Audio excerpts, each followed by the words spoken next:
world moves fast. Your workday, even faster. Pitching products, drafting reports, analyzing data. Microsoft 365 Copilot is your AI assistant for work. Built into Word, Excel, PowerPoint, and other Microsoft 365 apps you use. Helping you quickly write, analyze, create, and summarize. So you can cut through clutter and clear a path to your best work. Learn more at Microsoft.com/M365 Copilot.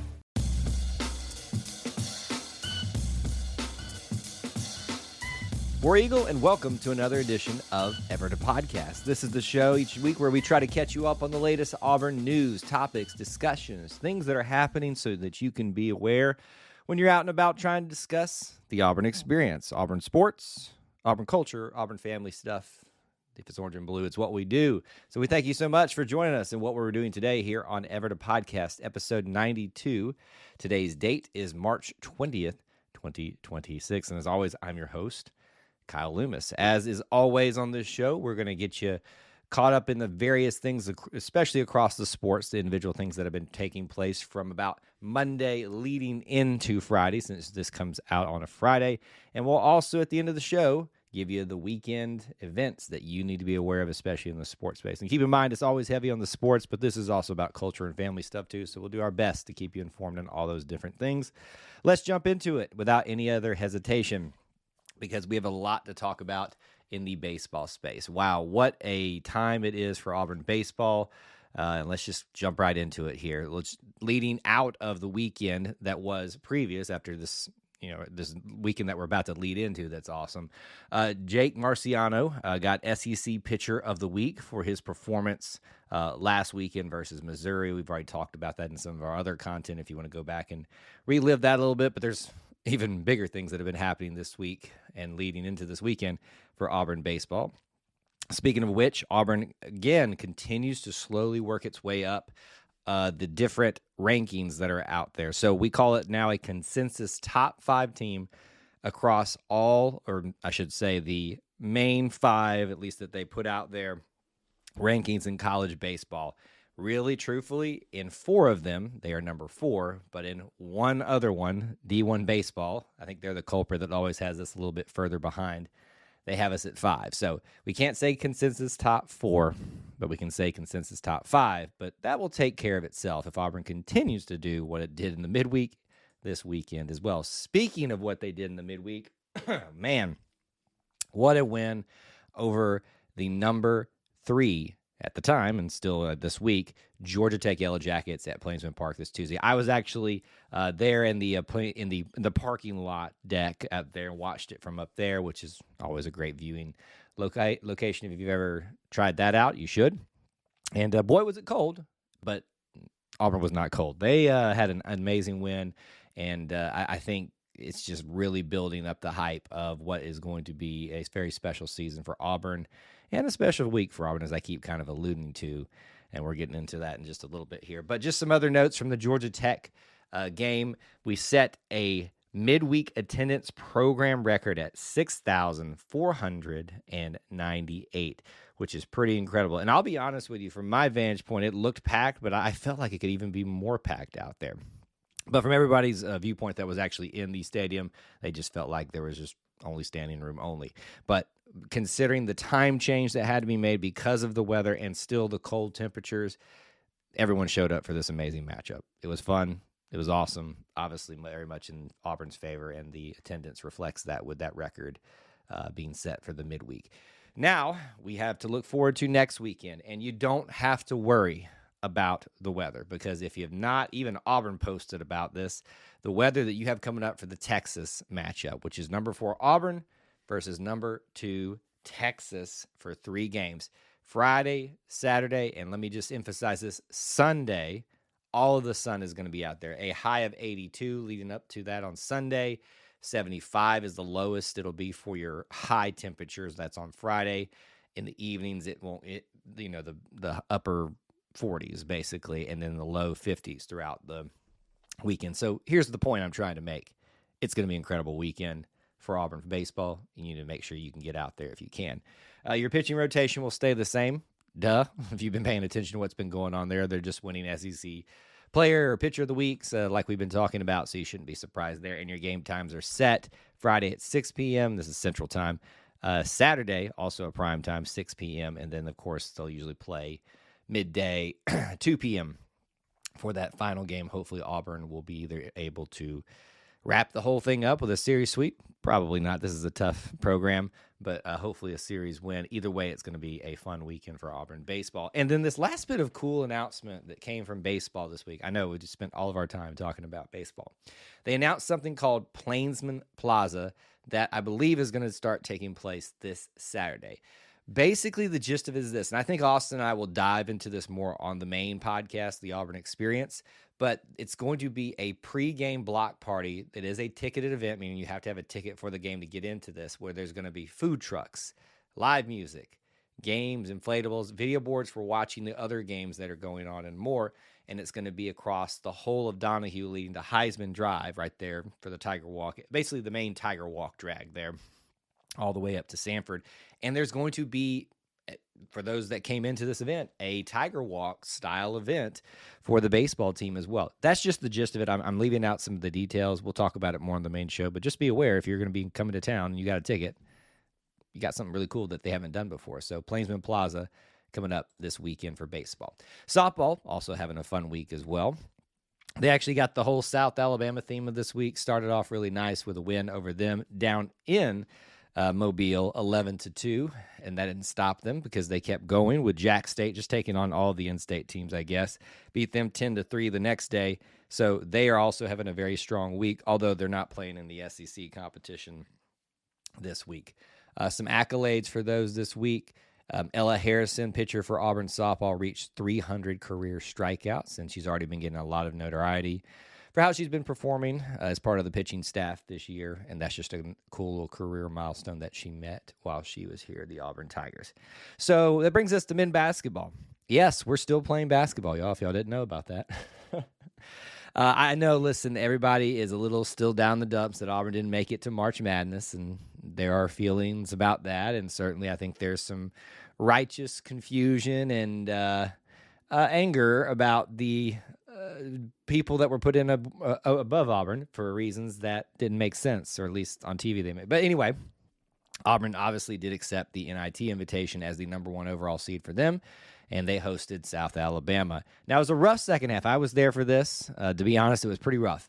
But they got going, especially behind Kevin Overton, who had, and several people had great games throughout the game. But Caden Magwood got to play again, and I think he provided a nice little spark, especially on offense. 78-67, Auburn beat South Alabama in the first round of the NIT. They will continue on into the NIT and hosting Seattle University. All the way from up there, has to come down here on Sunday, March 22nd at 5:30 Central Time. They will take them on at Neville Arena for round 2 of the NIT. Now, I want to bring this note up, and let's talk about the facts of it, the celebration of it, and then the story around it.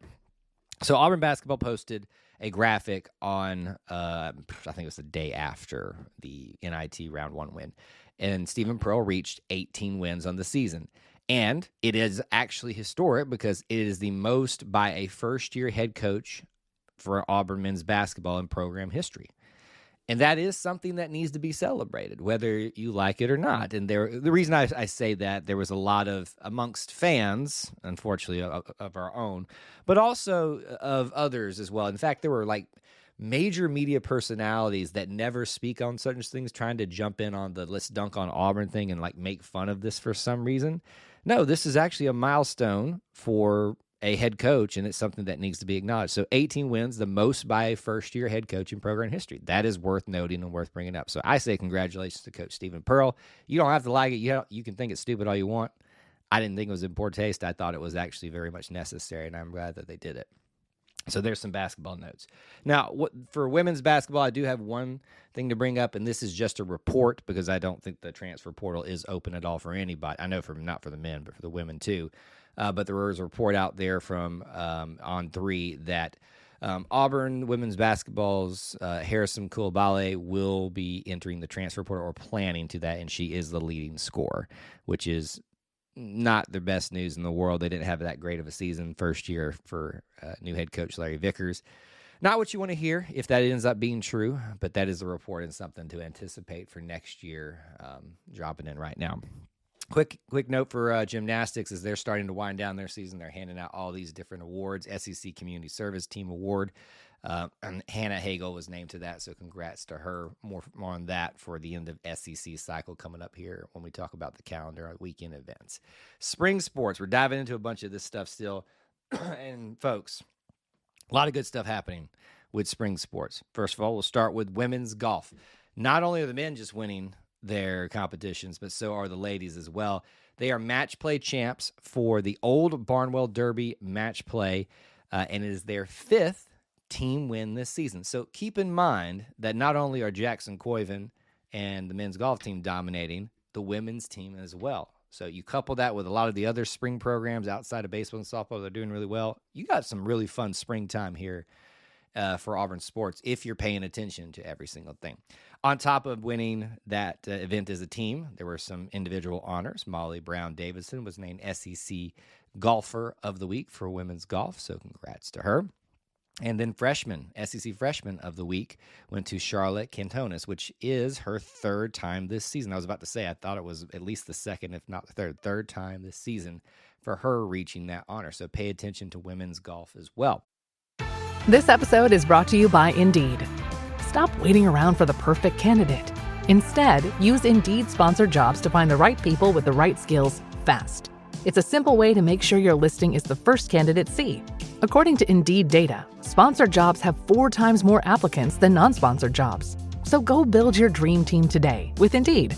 Get a $75 sponsored job credit at Indeed.com/podcast. Terms and conditions apply. Zootopia 2 has come home to Disney+. Let's go! Get ready for a new case. We're the greatest partners of all time! New friends. Gary the Snake. And your last name? The Snake. Dream Team. New habitats. Zootopia has a secret reptile population. You can watch the record-breaking phenomenon at home. Zootopia 2, now available on Disney+, rated PG. And right now you can get Disney Plus and Hulu for just $4.99 a month for 3 months with a special limited time offer. Ends March 24th. After 3 months, plan auto-renews at $12.99 a month. Terms apply. Some rankings updates for you in the tennis world. Auburn men find themselves ranked in the ITA rankings, number 14, and they're continuing to move up slowly with their spring performance, too. There's also the women's rankings, and we got 2 different ones to talk about here. The ITA, which is the main one, that's number 4 for Auburn. They're still staying within that top 5, kind of where they've been this entire time. There's also, as I'm kind of learning more about these things, there's these UTR sports rankings that we've been talking about. They've had Auburn at number 1 now for like 5 straight weeks, and that continued this week. So, I'm kind of guessing this. I'm going to put a little reference for maybe football fans. To me, this strikes me as a rankings, kind of like the power rankings. It's not the official rankings, but it tells you a little bit about something on a certain scale where this team ranks, and Auburn is highly thought of. But regardless of that, in both those rankings, they're top 5, so that should make you very proud. Speaking of making us very proud, women's tennis continues to do strong work in the SEC, beating South Carolina, who was ranked number 24, I believe. They win 4-1 against the Gamecocks. I got a lot of notes here for you for track and field. A lot of good stuff here. I know a lot of you aren't big track and field fans, but you need to be. Again, another spring sport thing that you need to be aware of. Just wrapped up indoor season. They posted a graphic. It's a good recap of what all they accomplished. 2 NCAA national champions, who we talked about on the Auburn Experience, the main podcast, last episode, which would be 165, so you should go check that out. 2 collegiate records, 1 meet record, 2 school records, 8 All-Americans. All of that was accomplished at the national championships for indoor. Incredible indoor season for them, and it's leading into what's going to be a fun outdoor season. More accolades from indoor. Here's the fun acronym. The USTFCCCA, the longest one ever. South Regional Awards were handed out for men's track and field. You've got the Athlete of the Year going to none other than, of course, Jacoby Tharp. And then Men's Assistant Coach of the Year, Ken Harnden, who I believe is our sprints guy, most likely, if I'm not mistaken. Which would make sense why he would win Coach of the Year for the South Regional. So congrats to both of those guys as we wrap up history. And one more bit of accolades, news, history for men's track and field, just where we are currently in this season. They have now, the men's track and field team that is, have won a team trophy at the last 4 NCAA championships for the first time in program history. So think of it back to back to back to back. They have won a trophy. Now, I want to clarify and give you some information. They do hand out trophies for at least up to the top 4. I don't know how far they go with that, but this dates back to 2004 outdoors, where they were within, 4 points of winning the national title as a men's track and field program. Then 2005 indoors, where they were 3rd, 2025 outdoors, where they were 4th, and then this year they were 4th in indoors. What will happen with outdoor season? We might be talking about this again very, very soon. It seems to bode well. I'm just going to go ahead and throw that out there. All right, football news. Spring practice is underway, folks, and I know you're really excited about that. We are posting some of the stuff from the athletic department on our YouTube channel. If you want to go check that out, we've got the press conference or Q&A with Alex Galesh, head coach Alex Galesh, and then Byron Brown as well. We'll be putting up others there as well. We'll probably be talking about that a lot on the main show if you want to check that out. And plenty of other content up there related to this. Keep in mind, we are now under 1 month away to A-Day, and I hope you all are getting excited for that April 18th. So I know, the itch is there, and this kind of gets it going even more for the Auburn faithful when it comes to, just biding your time as we get closer and closer to Auburn football season. I do want to give a recommendation, and it's not that I don't ever give out recommendations for other podcasters, content, things out there, but I think if you're a football person, you know the name Josh Pate. He's very much one of the biggest names in college football discussions these days. He did make a stop into Auburn to do a full interview with head coach Galesh, so I think you should go check that out.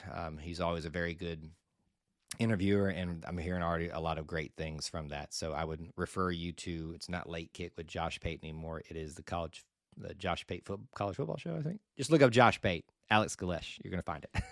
I would highly recommend you go check that out. One quick note from spring practice, and I'm already getting kind of flustered because I cannot believe that not only do people try to build narratives in the spring every year, but others fall for this baiting of these types of things too. So if you were paying attention on social media, you saw some commentary about the throwing motion of Byron Brown. Now, I'm not going to sit here and pretend to be a quarterback guru in any way.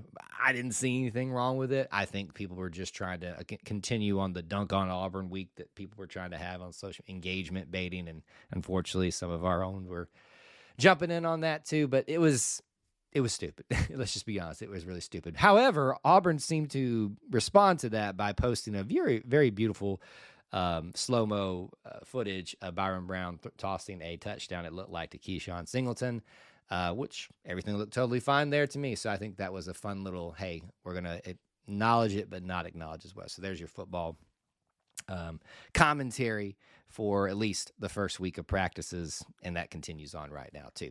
All right, we're out of the main individual stuff for the different athletics programs for the week, but here's a general one, and I can't believe I'm talking about this in athletics news, but this is to support On to Victory. They're putting on the event. Believe it or not, Mahjong is how you say it, on the Plains is coming via On to Victory. So if you like Mahjong and you like On to Victory, this is your time. They've announced it. You can join them April 24th and 25th for a full weekend of tile style and a little friendly competition, and you can take part in this event. Hey, I didn't expect this to be on my bingo card. I guess it was my Mahjong card. I don't know. But if that's you, check it out. Look up On to Victory, Mahjong. I'm sure you'll find it there. And in some ways, it seems like you'll be supporting On to Victory. All right, some in the pros news for you guys. Roger McCreary, who was with the Rams this last season, will be moving on to the Detroit Lions. Those Detroit Lions seem to love Auburn defensive backs. Remember, Carlton Davis was there a season ago. So, yet again, people are knowing the value of Auburn cornerbacks. And then Miles Kelly continues to do very strong in the NBA G League. Very recently, I don't know about his most recent game, but very recently he had 37.6 rebounds, 13 for 22 from the field, 5 for 8 from the three-point arc. But at that time, it made him, Miles Kelly, the rookie now has 7 games of 30-plus points this season for the Texas Legends. So you might want to be paying attention to that. Miles Kelly might be getting some looks here pretty soon. And it seems like Cheney, I think, is still doing very well now that that's at the top of my head, too. So check him out as well. He's getting some time at the NBA as of late. And I hate to end this portion of our show on a sad note, but I do want to acknowledge these things because some of the different things were put out there about it. For the College of Human Sciences, they acknowledged a tragedy this past week where alumni Whitney Robeson of class of 2025 was tragically killed in what appeared to be a shooting in her hometown. And from what I've read and learned about her, very much beloved, very strong in her faith, and some of the things that were written about her in regards to that. I hope that those of us that believe similar to her could hope to have the same things written about us. So I just wanted to acknowledge that. It's a very sad story there, but it sounds like she knows where her family knows where she is, and it's just a tragedy you didn't expect to have to talk about, but our thoughts, not thoughts, I believe in the power of prayer. Our prayers are with her family and her friends. All right, so transition from that into our last bit here on the show this week, and that's your calendar events to get you ready for the weekend. Fun one coming up this Friday, March the 20th. You've got swimming and diving. The women will be in Atlanta for 2 days for the Women's National Championship. So you got a lot to look forward to in Atlanta this weekend, because also track and field will begin outdoor competition at the Yellow Jack Invite for 2 days as well. So for 2 days, if you're in Atlanta, Auburn's not in March Madness, find your way over down to Georgia Tech, because you can see the swimming and diving ladies, and you also can see the track and field team, which is doing very well. So I would highly recommend that you make an effort to get down there. Also on Friday, men's tennis will be out at Oklahoma, and then baseball will begin their big time matchup versus Texas. Saturday, women's tennis will be at Georgia. If you remember from our discussions on the main show, that was one of the teams recently, one of the only teams that beat Auburn women's tennis. So that's a really big matchup at their turf. Gymnastics will be in Norman, Oklahoma for the SEC championships. Soccer, spring soccer, will be at Jacksonville State. Game 2 for Auburn baseball versus Texas. And that wraps up on Sunday with Game 3 for Auburn versus Texas in baseball. Men's tennis at Arkansas. And keep in mind, the last, or not the last, because there's hopefully many more. Hope I didn't just jinx us. The second round of the NIT, Auburn hosting it at Neville Arena, Seattle University. Go out and support them if you can. And we got a lot going on this weekend on the Plains. So that's going to do it. That should be the news for the Auburn experience, Auburn sports, Auburn culture, Auburn family stuff, the calendar events for the weekend. Hopefully you feel more informed. And as always, we want to hear from you if you ever want to reach out to us about things we talk about here, anywhere else, suggestions, comments, whatever. E2CNetwork@gmail is a great way to do that. Direct messages are everywhere, I believe, open pretty much if you need to reach out to us there. And we appreciate you being here and being part of our little family within the Auburn family. As we go, I want to remind you the Auburn Creed asks you to do justly, to love mercy, and to walk humbly with God. We ask you to do the same. War Eagle.